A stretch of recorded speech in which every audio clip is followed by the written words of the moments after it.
वातावरणाचं काही समजून नाही राहिलं. रात्री झोपलो होतं तर उन्हाळा होता आणि सकाळी उठलो होतं पावसाळा, सारा गजगज गाराच बाहेर. आणि बकऱ्याचा एवढा आरोय पडला होता रात्री का त्याच्या म्हणजे पाणी एकदमच आलं ना तर पाणी त्याला सैन नाही होत. लयच कल्ला करत जात रात्री बी बकऱ्या.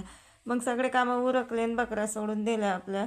आज वातावरण थंड होतं पण तरी दादाच्या टायमावरच बकऱ्या सोडल्या होत्या. आता कोठ्या होता सगळा कागद उडला होता आणि चिवताईले चारा कुठे टाका हे बी म्हणजे समजत नव्हतं. तरी कोरड्या कोरड्या ठिकाणी चिवताईले चारा टाकून दिला.